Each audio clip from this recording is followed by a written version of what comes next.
دما بخیر تماشاوان هیجا د برنامه کا دن یا دیروکا مده دیسا ام به ماموسته مالمستان جانه و کیم زانن د دیروکا کرده گلک ناو گلک کس گلک مالباتانه کو د تاریخ دا رولک مزن لیستنه و جوان یک جی مالبات بدرخانی آیه و جوان جی یکی هری میم کو عبدالرزاق بدرخانه در حق عبدالرزاق بدرخان دا گلک تشتات نویساندن گلک مقاله کتاب لی ما مستعمال مسانج دبیم قی گلک تشتی نوت جمرا تثبیت کرنه دیتنه جار ما مستعد بخیراتیه و در حق عبدالرزاق بدرخان دا تشتی نو تشتین کود تاریه دا مابون توی جمرا چه ببیشی؟ بچه ها بحث بگی وقتا جی گوت تاریخ کرده دیروک کرده کسین قهرمان این نافدار این تکوشر گرکن عبدالرزاق بدرخان یک جوانه عبدالرزاق بدرخان کره نجیب پاشا کره بدرخان بگه bir بدرخانه نجیب بگ یا نجیب پاشا بیشن کره مزنه یک کره مزنه بدرخان بگه او لهن جياد دستبيك ده قيمة خام بويا اللي وكل بعلبك للسوري بعلبك لبنان بله إيجار بشتوي لجلك جيان لجلك باجارة سنجاق دقوتن ويشاي سنجاق هذا متصرف بويا وك لحوراني لتركيانا دبيجن إستان كوس هي جراوك اليونانستانية نزي همبري بودرم يعني لويدري لآيدني باجاري آيدني لأسكبي سيروزي لتكفور داغي أنا تركي جدا بيجن تكير داغ لناوي ودمي تكفور داغ بو باشا كرن تركي يعني تكير داغ للدداء آتشي لتراكياي لحمسي لوان سنجاغا متصرف تكري دمك دريج أم بيجن ماموري عثمانية بويا و لغور سيستما إدارية عثمانية رتبين قالك مازن دانه وك ده 1800 هذا بويا ميري ميران مثلا نجيب باشا يا نجيب بك باشا ديسا 1884 ده بويا بتركي دوتن روميلي بيلر بي يعني ميري ميران روميلي هلا تراكيا ينبجن يا بالقنا عبدالرزاق بدرخان كوريوية لغور بحث كر من هن أوراق يا جنبجهن بلجين عثماني كو ودمي هاتن النسين من پیدا کرن دوانا ده لسروي آگاهدارين فرح هنه لغور وانا بلجياد سارة 1281 هجري كو دكه 1864 يعني 64 یا 65 ده جديا خبويا لإسطنبول لغروي دمد خواندگه هنم بیجن مکتبین ابتدایی و رشدیه خوانده پاش جمامستین تایبت يعني مامستین خصوصي درس خوانده درس گرتیه و بزمان او گلکی زانا و زیرک بویا کو بلگین عثمانی دبیجن به 4 زمانات دکاره بو بنویسینه تو زانی یعنی زمان خواندن و آخافتن هسانتره لی نویساندن زحمته وی دکاره بو به عثمانی به فارسی به فرانسی و به عربی بنویسینه یعنی اونده ام بیجن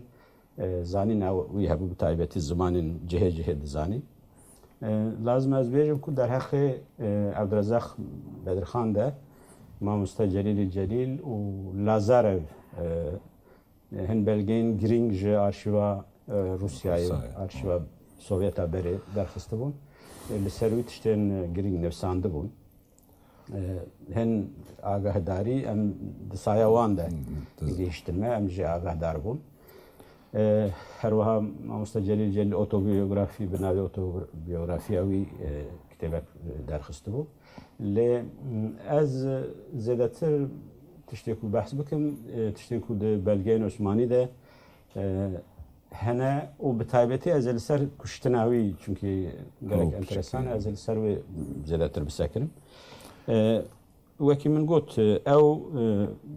زیرک بو و هین گەلێک خۆرت بوو هین جوان بوو ساڵە 1000 و ئەم بێژن هین وەختە 15 ساڵی بوو دەست بە مامورتیە کرد دەست پێکێدا وێ دەمێ عادەتەکە بوو ئێک و پڕ تەزەنان بێژن خۆرتن جاهلن یانی هین بەرێک و تام وان بکن مامور وەک ئانان دەبێن ستاژیەر ینی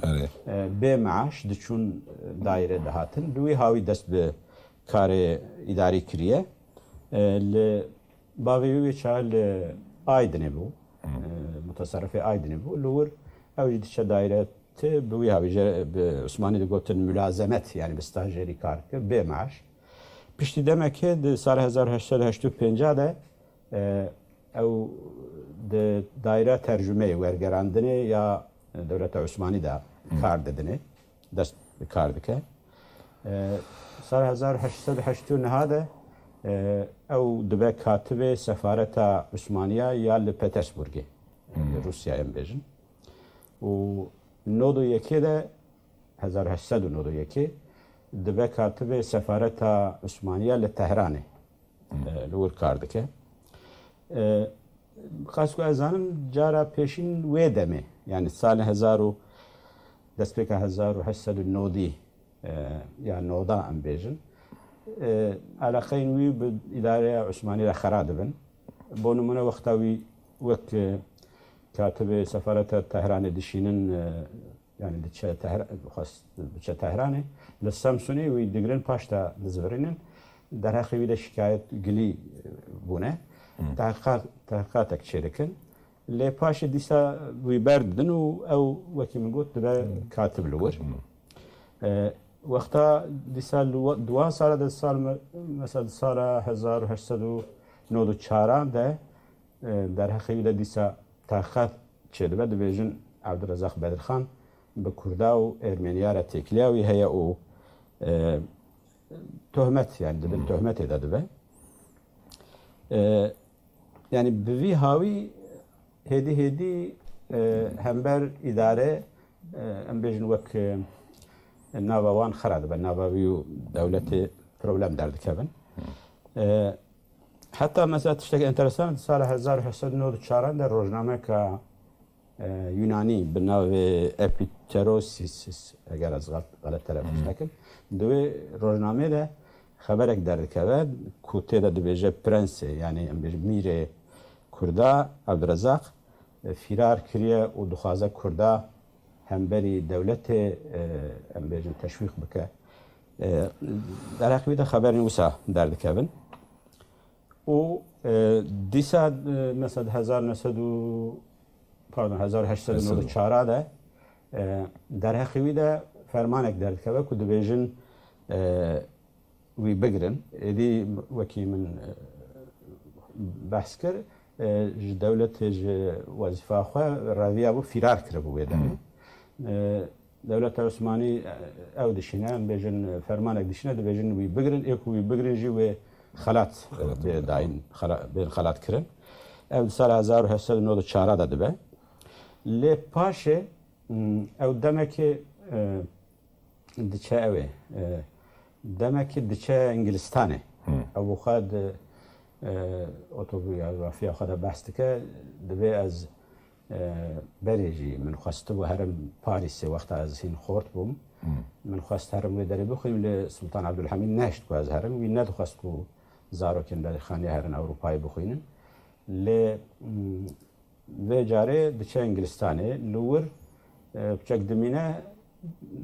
Sultan Abdulhamid tada li bavê wî dike em bêjin wî mecbûr dike ku Necip Paşa xeber jê re dişine divê tu vegerî mecbûr dimîne ve digere yani tabii wead didin soz didin ku wê tiştekî nekin ew ve digere wî dikin îcar di daîra em bêjin daire karên dervê dewletî yani xariciye de dibe wek teşrifat memurî teşrifat yani ew em bêjin mesela merasîma de mesela pêşwazîkirinê de zêdetir kesên dîplomat û ji xariciye ji derve datin bêjin Saraya Osmaniya de bi vî karî mijûl dibe û vî karî demek تقریبا 6 سال دکه دوی ناوی ده گلک وک رالی اداری و خستانن گلک نشان رتبین باش دگره با نمونه دولت درواجی مثلا نشانه دولت بلژیکایی که به ناوی لیوپولد ناوی شاه کیوان کراله کیوان و نشانه دگره دولت سربستان مثلا به ناوی تاکووا نشانه تاکووای دگره جی ایران بناوی شیر و خورشید نشانه کنه یعنی اولا جاری اداری عالی مامورتی ده وک سرکتنه که مامورتیه بله و به ناوی سال 1900 ده زوجه به جنک آستریایی کو اصلی جهوبو به ناوی هنریت هورنیک بویره ده زوجه و جوان کچکی پاشه چه ده به ناوی لیلا بدرخان کو گلک نافداره جبر کو بله نافداره خیلی لیلا بدرخان او بسری خواه بابته که جبر کو براستی لیلا بدرخان دگل کو ویدم دما کو او جیا یعنی ادویم خیلی 1985 ششاله وفات کرد ششاله پاریسی يعني حتى ويدمي للدنيا اللي قالك جيال يعني اوروباي امريكاي فرنساي ايطالياي اللي قالك جين جهه جبر اوبرت ام بيجن يا دانس يا شكلكي باليت مر الكارابيجه قالك سركتي بو الروجنامين كوبارين ويدمي قالك بحث يكرنا السروي قالك تشت هاتين بسينكو جم كرداك چحیف کو پرباش نایناس کردن او بابت اکید نه و دهلن حتی سال 50 سیاسی روزنامه ترکاس نویسندیه بله بله او تشتکی بچوک بک نظام چخواد کاری بیجیان ل کچک جوارا چی بو اف کچ لقال هانريتي بو يام عبد الرزاق بدرخان لا بدي خرمه بدي خرمه از وقتی من قلت مسئله زیاده سر نسکم لی هانریت پشتی کو اما بحث بکن عبد الرزاق بدرخان او قالك تشبه سريدتين او بتشا مصري يعني بريكو بتشا مصري مش بيتكرر بيجم او بخوا دوغوتن ديش طبيبي بتركيا يعني دران سازم بيجن يا طبيب دكتوره دران ام لغور ويدا ميالبت كاريوي او هانريت وقتها او زوجين كاريوي او بو وقتها شو مصري باشا شو مصري لور خديب ابو بيچاغي تركي هيديب دبيجن لور دیسا دکتورا درانایا سارایا هدیف بو خدیف بو يعني اموی لور بهلن عبد الرزاق بدرخان حتى سال 1906 الاسطنبول مرد كارابيجا بمامورتي وبوي هاوي اداره كر حتى ويدمي هات ليت شك انترسان او خد بيجا بحثك كود بيجا من يعني دوا سال هذا قالك دمك زو يعني من فهم كركو او دولة عثمانية هرشخاص ام بدرخاني ام باواكي صادق خانه غزمت شي دكن مامورتيج دكن جوان را باوري وان بمناي ام تشخا او بكنجي بيجن جوان را غزمت بكنجي او باوري وان بمناي قيمه نادا ما لو ما دبي يعني من وقت بيجا من فهم كركو دريام دجيوانا بجبو كردايتي تشتاك بكن يعني وحس يعني فكري وسا زو جرى بيدا دبن او مثلا سال 1906 الاسطنبول او هبو سركي بلدي يعني بيجن وشاهدوا بروتون شهر اميني اسكوداري بشه انادولويا اسطنبول رضوان پاشا او چیروکه که دریج از بکرتی بیجم بنا بین بدرخانیا و ویده پروبلم هم و مطابقت ناو بین عبدالرزاق و ویده در نتیجه در روز که عبدالرزاق بدرخان جبر تشتکی کو علاقه ببلدیه و هیا و چای او مامور تشریفاتی لسارای عبدالرزاق ام بیجم فورساوی اوایل جیه دخوازه ری که بلدیه جرا چک حتی بر دریوی تشتکی بسا و ج مروین بلدیه چند جار او دکه گهنادنه یکی برکشاره کی دگرتی نمارا خو دخز وقت زندانی هم بیجن سروی تشخاله کی در دکه و یرشی مالاوی دکن چند مروی زاوت تاو چند مامورین بلدیه و فلان پفچونک ناو بدرخانیە واندا چێ دەبە برینداری چێ دەبە فلان ژوور ئەو ڕەوشاوان ناوبێنەوان ئەم بێژن تێکلیوان خراپتر دەبن نەتیجەیەدا di sala 1906 de ma adarê Rıdvan Paşa tê kuştin. Çend hep Kurd wî dikujin yani rastiya wê. Çend Kurd wî dikujin li ser kuştina wî Abdülhamid pir ditirse. Ew mervekî dibêjin telî bi ewham bû weswese bû. Tesîra Bedirxaniya li İstanbolê gelek bû bêjin ciwan mervê paşa hebûn mervên dewletê yên bi rutbeyên mezin hebûn. اجا هنکاجی و 40,000 جی حمال او حمال هبون هنکاج تشویق کردن درساوی زیاده تر کردن گوتن اوانا ایرو روز ام بیژن پاشای که رضوان پاشا بکوجن سرکی بلدیه بکوجن او دکاره سبی روز تحریک بن جبوته ویجی قراره که فرمانه که درخست کو همو بدرخانیا بگیرن و براستیجی یعنی چاوکاری بحث کردن کو به قید و شرط به کو دناوان جهتی هبه همو میرن بدرخانی جزارو که بگیرن ji doza saliya bigire heta ê mezana hemû ya digirin û sürgün dikin. Ecar dina wana da qet kesên ku eleqa wan bi vê meseleyê ve tune hinek bi berê de mesela di sürgünê de bûne bêje Salih Bedirxan vê demê li Rodosê bûye. Hinek li Şamê bûne, hinek li İstanbolê ne lê haya wan ji vê tiştî tune ne hemû sürgün kirine. Heta ne tenê Bedirxanî kesên ku têkilê wan bi Abdurrezzaq re bi Ali Şamîl jî apê wî. Bi wan re çi hemû digirin dişînin. Ev çîrokek dirêj e. Lê min divê sirgûnê de yani Abdurrezzaq Bedirxan cîwî kuyen bêje. Abdurrezzaq Bedirxan wek merv dikare bêje rola yekê ya ji di duyaya yani ji ber ku ê ku tên girtin ewana zêdetir ji bo têkiliya wan bi Abdurrezzaq re heye û Ali Şamîl. Abdurrezzaq û Ali Şamîl di dereca yekê de ji ber ku Ali Şamîl ji wê demê ew jî komandanekî eskerî li wê mintiqê Selimiye, Kışla Selimiye dedik. Selimiye Kışlası dibêjin. Wê derê berpirsiyarê wê mintiqeyê ew wexta ew çend kesê ku min got Rıdvan Paşa dikujin wan digire wan berdide çek wan diparêze filan. Di neticeyê de hemû Bedirxaniya sürgün dikin cezayên giran didin wan lê herî giran em bêjin Abdurrezzaq û Ali Şamîlin wan tevî hin Bedirxaniyên didin wan dişînin em bêjin gemiyekî keştiyek wan dişînin Trablusgarpê. Trablusgarp ana li Lîbyayê ye. Wir di zindana da dimînin demek dirêj Abdurrezzaq Bedirxan heta behs dike wî û ê ku hukmê giran da wî û birekî wî heye bi navê Bedirxan wana Ali Şamîl bi zincîra wan di zindanê de ew dikin yani di şertên giran da dimînin. Paşê ev mesela 1906 da çi bû. 1908 de wexta meşrutiyet îlan dibe. Bedirxaniyên din dikevin afekî derdikeve afwekî giştî. Ê din dikevin ber wê afê wan berdidin sala 1908 de lê Ali Şamîl û Abdurrezzaq û birê Abdurrezzaq Bedirxan çend kesa bernadin. Wekî din hemû siyasî em bêjin mehkumên siyasî hatine berdan wana bernadin û Xwedê giran dibêjin ev ji ber ku ji qetlê ne ji tiştên siyasî hatine girtin. Halbuki di îddianame ew de mesela siyasî ye. Çünkü siyasî bûna wê dibêjin yani xwestiye li İstanbolê kaosekî çêkin dijî sultan di sûcdarkirina wan de ew tişt hene digel wî jî wan bernadin. Di neticeyê de di sala 1910 de ji hepsê ew jî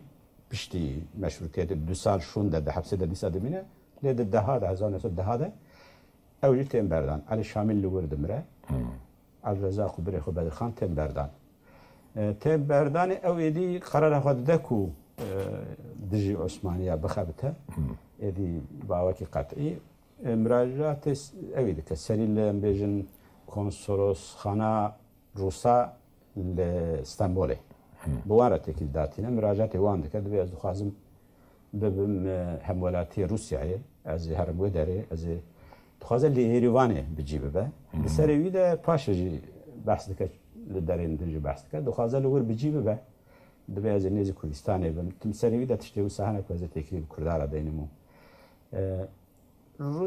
Rusya wî qebûl dike. Qebûl dike û diçe ew ê. Diçe pêşî sala 1910 de wekî min got yani diçe Yerîvanê جور دروازه ماکوی دبه ایدی چه منطقه کردستان هم بیشن لیتش دین انترسان چه دبن دبه نویده ترک جیتم لیدگرن فرمانا دردخن دبیجن وی با آواکی بچاوی دبه براوی قانع بکن ام بیجن وعدا بدن ام تلطیف وک عثمانی دبیجن یعنی خلاته بدن وی بکن مامور چه دخوازه داکو ورنامینه ام وی بزبرین لی نکارن ایجار هنرین دن بکارتینن هن تشتا دردخن کو شکل سروی دردکبه وک او آجان ترکابه عثمانیابه وان او شانده به یعنی با روسا تشتکی وسا چه دکن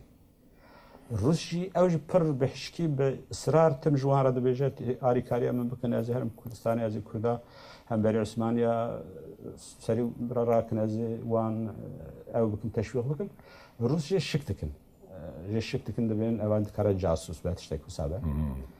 و نتنی ترک پاشه پشتی چند سال چون لوی منطقه دمینه پاشه ایرانی چون که او منطقه نابینا کردستان هم بیش روشارات و باکوره یعنی ما بینه بدم ایرانی و عثمانیه ایرانی جی هنک بر پشتیار نیدا ایرانیین کلوی منطقه نجوی عازن او جی گلیدکن با روسا دبین اوا آجان ترکایه جا روسیا گلیدکن جه شک دکن گمان دکن جارنا ويدبن تفليسي ويناهلن كوحرة كردستاني ل النتيجة ده دبنين كون نوسا نا بيجن آجانه ريدن كوحرة ويا منطقة سال 1913 مثلا لخوي تشل خوي لو منطقة كرداية بيجن تكليبي وسمكو داس تكليبي وسمكو بشكل باشا بري لو دميان بيجن از و مثلا زده درج سنه سکن لی تزانین کور بناوی گهاندن و کوملکی تشتکی آورده که لور باری کاری روسا دبستانه کی کردا ورده که زارو که کردا تیدنه حتی دوی دبستانه ده جبر کو پشتگیری روسا لوره دوی دبستانه ده زمان کردی و روسی بیشن خواندن چه به عبدالرزاق بخوام فکری وین انترسان هنن یعنی لگور و دمه فکرین گلک مرد کارا بیجه پیش دبون چاو پیش دبون مثلا کردی ده قصدان یعنی از بحث سال مثلا 1913 14 دکم و دمی ام دزانم کو کردین کو ام دبین ولات پاریز یا پاشه بون ولات پاریز یا کرد پرور ای خوانده قصدان من خزانه و خوانده وان کو بتایبتی استانبول بون پرانی وان یا جهما بیجه بلکو همو اره کرد پرور بون لی ده چارچوه امپراتوری عثمانی ده فکرین یعنی نکو جه چارچوه در کردن او حتی داوی شر جهانی دوام ده که او فکر دناو کرده ده لی عبدالرزاق قرار خواه زودتر دایا کو جه ترکا دور که حتی او بفکری با واکی فکری پشتگیری روسا دخوازه ده بیجه ام از یعنی ام دخوازن کو دبن امبریسیا روسیایی ده یا دبن او روسیایی ده باندورا روسیایی ده کردستانه که اوتونوم تشتکی چکن ل تکلیمه به روسا رهبه حتی مثلا دواره کلتوری ده فکری انترسان هنه ده بیجه ام بزمان کردی الفابا کریلی ام بکار بینن ده بیجه اوه مثلا لپترسبورگ üniversite de beş zamanı Kürdi ve be evre teklidatine be Orbeliu be Mar evana duvarı teklidatine de mesela yani ali ki de mesela kültürü mesela zaman دوی وارد خباتوی چedibin لی وقتا شر جهان دردکوه سال 1914 ده پشتی دمکی کرد روس جی همبری عثمانیه شر اعلان دکن و دمی او لمنطقه اوه لوی منطقه لی همه وقت شر اعلان دبه او تناو کرده تناو کردن با اوکی اکتیو پشتکریا روسا دکه و شخواه 2 ساله ده یعنی جبو اوی دخبته عشیرین کرد سرک عشیرین کرد نزی روسا ببن دناو خدا یکتی چکن و پلانکی پروگرامکی وسهابو کو دوی کرد پیشی لإیران سری هلدن دناو خدا یکتی یک چکن لإیران سری هلدن پشتگیریا روسیایی وار بگیرن پشتکو ایران سرکتنک چه بو ایجا هم بری ترکیه کردستان که بیشتر یک کرتی به معنی یعنی سریع تشتی وسه هنه اوات تشتا بفکریج روسا را دبیجه یعنی دبی اری از بر روسا را تکلیه من هی لی فکری گویی مثلا دبی از با کرداوی تشتی دکم جو کردستانه لجبر کو دولت جینارن ما یا جیرانن ما یندن وقت از مقایسه دکم روس هین نزی دکارن جمله فعلا و آنها به بوکو ام نیری ترکان بشکینن لسر کرده نیری عثمانیه از پشتگیری روسا دخوازم جبو کردستان که اتونوم بوی تشتیجی بوی ام بیشن هدفی مجادله دکت کوشین ده دم شر ده بروسا را دخبته وکری هم بر عثمانیه او کامل بگی کامل بدخانه او آپیویه یعنی عبدالرزاق tabi دوی ام بیشن پروسسه ده ترک هر تموی تعقیب دکن چند جار مثلا وکی من گفت پیشی دخوازم بخوشیه به نرمی و قانع بکن لی پیشتی گفت ده تسلیه وانده که به چند جار مروا دکشینن تشبس دکن که وی بدن کشتن بکوژن یعنی او بخوشی بحثا بی تشتی دکن حتی مثلا هن بلگین عثمانی ده بحث دکن ده بیجن وقتا دناو کرده ده بو بناو سلطان العشایر یعنی سلطان عشیرتا هاتی قبول کردن روساجی او تشویق کریه وک عنوانه کی عشایر قصدی کردن یعنی قصدی وان بوی سلطان عشایر کو کرده دخوازه همویا بینه باهر لدوی تشتی ده البته سر نکه بجبر که وی دمه کرد تری دمه که او بو عشایری بو فودالی بو دناو عشیراده دناو سرک عشیراده ارتشتی که داخواز کوی دکرن زحمت بوکو بجی ببن دقال بیاجی او دما شر ده حتی جویته دوی منطقه ده لقال روسا ده ناو لشکر روسا ده هم بری ترکا شر ده که ارمنیا را تکلیوین باش دبن دخواز وان بپاریزه داکو او کرد دجمناتی هاو نکن نیزی هاو ببن جبوی تشتی دخابته لیوه که من گفت ترکشی هر گاوی تعقیب دکن بتایبتی لسروی دسکنن دقالک بلگین وان ده مثلا ده ام بیشتر برگی عثمانی ده مرد بینه ده اوه ده گلک بريك درباس ولا مثلا باش مثلا قاس آلیکاریا روسا که روس چه کنشی مثلا از بیشم یعنی پیشی از خواهد بیشم گلک بلگه ده چاوکانیون عثمانیا ده هنوی دمیل سروی به صدان مرد کاره بیشه فرمان و تعلیمات ناو و شifre و تلگراف و نامه جهر رشاندنه بو گرتناوی بو قانع کرناوی بو کشتناوی بیشن گلک بلگه هنه یعنی دبی وارده لی او تشتکو تا پرسکرجی اوج گلک گرینگه جبر کو هرچقاس اوی من بحث کر یعنی جبو اما گش به عثمانی نه اما همو به عثمانی نه و وان جهر نفساندنه یعنی هم بیش استخبارات وزارت داخلیه امنیت عمومیه جهر شاندنه و گلک معلومات تداهه او تشتکو تا پرس کرج بیر نکن او تشتگیری گجبر کو پولیتیکا روسا جیوه دمه او بکو وقت بیشن وان ندخواست که راست راست پشتگیری کرده بکن کرد ببن خودی دولت یا ببن خودی اتونومی او که وانی وسط نبود یعنی قبادنه بحث کر جانا جی شک کرن لی پشتگو شک نکرن جی دنا وان دجی بیشن فکرین جهه هبون هنا كادو كن دقوتنا بشكري بكن اللي بعمومي بشكري ناخوستن بشكري بكن دجي تركا ناخوستن ام بيجن دولتك كردا السابقه يا اوتونوم تشببه البته بكي ذاكري جرا او نذكرن لي دخواستن وي بكار بينن يعني وبي هاوي مشانن بوليتيكا خا او جبركو هزكوي او تنبو هزكوي زياده تنبو هر شقد نیت وی تشتکدن به نیت ویج با کردستان لگور خواهد تشتک چه بکه نیت او بوجی او بخوازه نخوازه دبو ام بیژن وسا دبو کوان او بکاردانین با اواکی لید النتیجه ده سالا د سالا 1917 ده لما الشهر ده ام بیژن تشخل ان شاء الله بحث ناكم شكاو مساله دريجه لي النتيجه ده سال 1917 ده اللي دقيجه دركي روس داوي دجره دبيجن ام كارمه بترى خديا تجخره كداري تسربستي اوجي اللي جوان مجبوري جوان دول كذا تلبيت تأثير شورشة يا أكتوبر يعني نبو برتي نتني او جي الجواز دتر او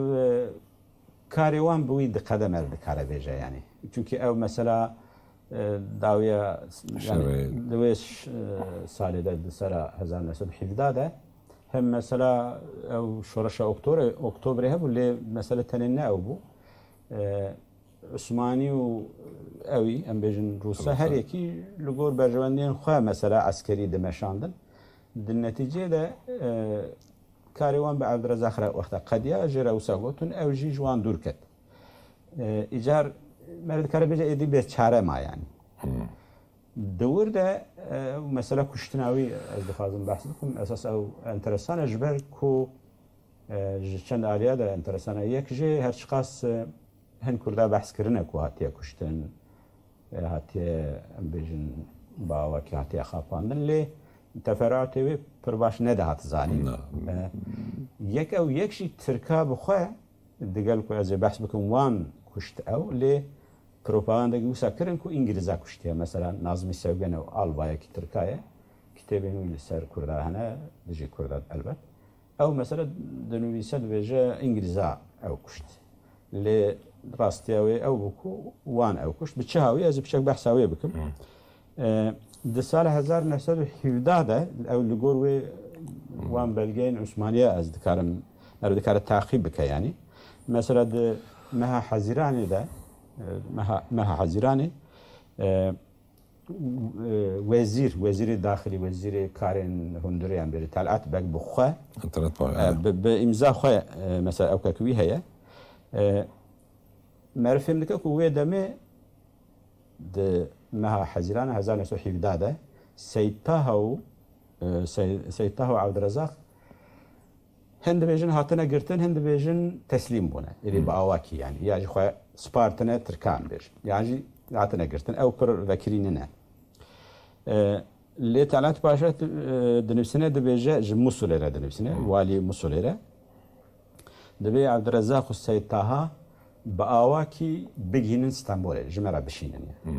اویا وساد بیجه یو تی معنی کو خیاتنه گرتن هاتنه گرتن یاجی و تجربه پاسپورتنه وان لی ادوی نوی داشتک انترسان او دبیجه پیرامرد تشتکی دبیجه پیرامرد بحث دکه کو او حاجی توفیق سلیمانیه دبیجه جی که بحث دکه بلا نوت کربو يعني هاي ويجي جوي تشتي هي بشكل انترسانه كو دبيجه بيراميد دبيجه لم دوايه لخدمه عبد الرزاق بغدا او سيد طه ومن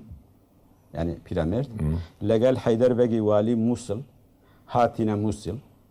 او ابو نوزاد حرمزاد كمرخص اتحاد ترقيبو يكي بناوي نوزاد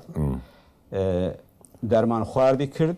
و به زهر کشتی یعنی جاردانه جاذب یعنی پیرامرد اویا ده 1945 در نویسنده روزنامه جینه ده لی چاوا بویا از خواهد بچک بحثاوی بکم وکی من گفت ده حزیرانه ده نرفهم دکه کو ج شifre طلعت بک فهم دکه کو هاتنه گرتن یا جی تسلیم ولا چاوا بویا ج او تشتكو بيراميد بيجا معرفهم دكاكو يعني وك نهات بنقرتن وك او بخاتشو بني çünkü دبي ام چون بيجا ام قرتن نعم باشي اف شifre ين وزارة الداخلي جوالي مسلره جو كوماندان مسلره دوام دكن مثلا ديسا د شifre دنده دبي عاجله يعني بر عاجله دبی تشکیلات دبی تحسیسات مستوره دبی آن ترکی دبیجن گizli ödenek. Gizli ödenek, Yani para ki hebu devlet jibot tişten taybeti bir kardani vakta tişteki acildi bu. Dibê ji wê pereyê 200 lîra teğmenek, Türkiye'de bin teğmen mülazimekî bi navê Mehmed Efendi, ev ya Wezîrê Daxilî dibêje. Ew pare me daye û em dişînin da ku Abdurrezzaq Bedirxan bigire bîne İstanbulê ji walî re dibêje. Lê xuya yani mer fêm dike ku îxna nekir, qanî nekirine ku bibin İstanbulê. Xuya naçe yani. Ew telgraf û şifre devam dikin. Mesela dimeha 12 de yani 5-6 me bawam aya xuyayê. Zêdetir belku. Dimeha 12 de dîsa ew şifrekî heye behsa wî mülazimî wî teğmenî dike Mehmed Bey ku dibêje bira me ew şandiye ku bira Abdurrezzaq bîne İstanbulê. Lê dawiyê de di sala 1918 de dimeha duduya de telgrafek bi şifreya Talat Paşa heye ku ew meselê hîn vekirî behs dike dibêje divê Abdurrezzaqê ku hatibû Musulê gelo gihîşt Musulê eger gihîşt ve ard yani arazî dibêje we dayê nedayê yani ew ji min re wek ew tê wek şifrekî ku gelo hat kuştin nehat kuştin ya çima mesela jî wek pîramîr dibe we ji ardayê nedayê yani wek tiştek wisa be ji min re wisa tê û me re fêm dike ku piştî wê êdî ew bêjin telgraf û namên istihbaratê di vî warî de tên birîn me re fêm dike ku mesele bi vî hawî helkirine yani ihtimala mezin ew kes şandin bo ku talimata wan ew ê wan bigîne û ew Nevzad Begê ku pîramîd behs dike paşê divê dawî de hin belgeyên ew ê derketin belgeyên bi Tirkî digotin dîwanê harbi ürfî yani em bêjin mehkema eskeriya ürfî me re bêje di sala 1912 de wexta ku İngiliz serdest bûn ketibûn İstanbulê İstanbul em bêjin dagir kiribûn wê demê ew kesên ku di mesela qirkirina û sürgünkirina Ermeniya de beşdar bûbûn ya jî rolekî wan e girîng hebû İngilîza ewana dan mehkemê hinek ji wan hatin girtin دوێ demê de li İstanbulê ew mehkema eskerî mehkema eskeriya ürfî ewana mehkeme kirin vê dawî ew zebitnamên wan mehkema derketin diwana de bi awakî vekirî behsa kuştina Abdurrezzaq Bedirxan tê kirin ku di çendî ciya de tê behs kirin dibêjin ê Nevzad ku yüzbaşî bû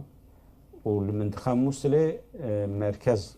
yani kumandanê dibêjin kumandanê merkezî mintiqa Musulê bû wî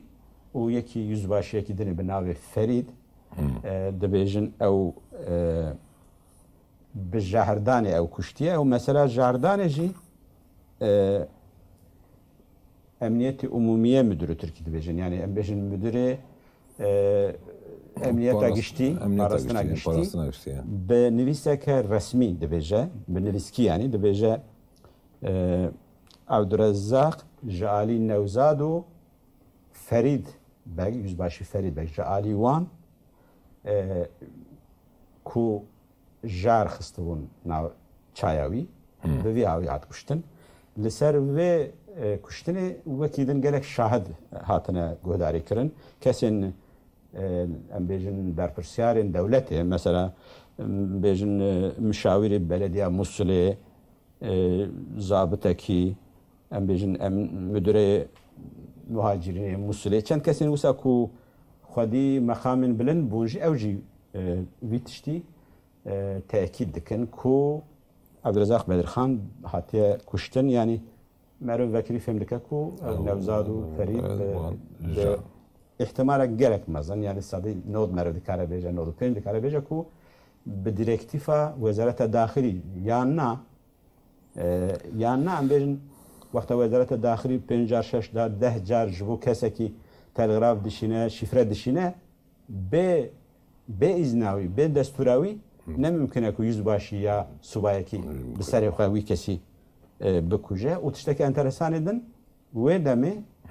dîsa jwa zapnameyên mehkeme askerî li wir heye dibêje ji malbata wî re hatiye gotin wê demê hatiye gotin ku ji dîzanteriyê Nexweşiya dîzanter. miriye yani vî hawî dibêjin miriye ne ku hatiye kuştin. Başa ji vir em bêjin mesela me difikire ew nêzî 6 mehe têkiliya wî û Musilê her bi hev re heye.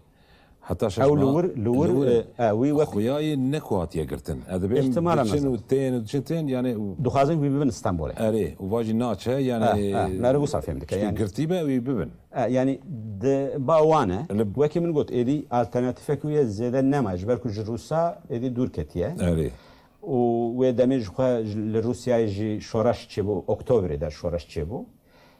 Wekî din cî ku here ji tune yani xuya mecbûr maye. Tedî meriv dik ez bixwe mesela fikrî min got bi çi aqilî mesela xwes partiya Tirkiye ya bawan dimîne xuya bêçare maye yani bi awakî. Lê bi qasî ku min fêm kir dixwazin wî bibin İstanbul ew naçe neticê de jar didin yani ihtimal mezin bi direktîfa wê. Çünkü ew mesela ku min got Talat Paşa dibê gelo gihişt Musulê eger gihişt dibê we erda yan neda yani arazî erdê çi bidin yani. Min behs kir min got pîramîd li ser mesela Abdurrezzaq Bedirxan mesela kuştina wî nivîsandîne. Tiştek dinê ku ez rast hatim tiştek enteresan ji min re enteresan hat Abdurrahîm Rehmî Hekarî em dizanin ku di dema Kurdistan Tealî Cemiyetî de li İstanbulê kar kiribû di kovara jînî de di kovarên Kurdayên wê demê de nivîsandibû. û ev vê dawiyê li Tirkiye Cüneyt Zapsu meşhûr e mervekî AKP'ye partiya Erdoğan. ku ana iktidarê de li Tirkiye mervekî wanî em bêjin di dereca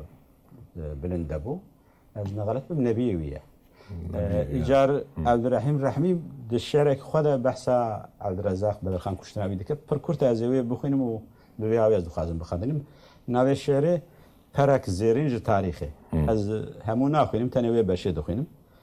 Dibe ji mîrên bohtiyan Abdurrezzaq Kamil Hüseyin Kenan ji bo meb'ûsiyê çûbûne geriyanê li Kurdistan. Li ber davik veda kuştin Süleyman Beg heman Kamil digel Abdurrezzaqî çûne İranê xwedane mil. Seytahay Şemdînî behevre çûn li Nikş Simko bikin tedbîrekî êdî xwedane aliyê Mosko. Bi hîle û qehbedî Abdurrezzaq anîn û jehrî dan ewan zen kir mehû bûne ne Kurdmane ne Kurdistan. Tehammül wan nekir Xalid Beg û Yusuf Ziya kuştin. Çirayên me vekuştin. Ma kesê aqlê li ser hiştin.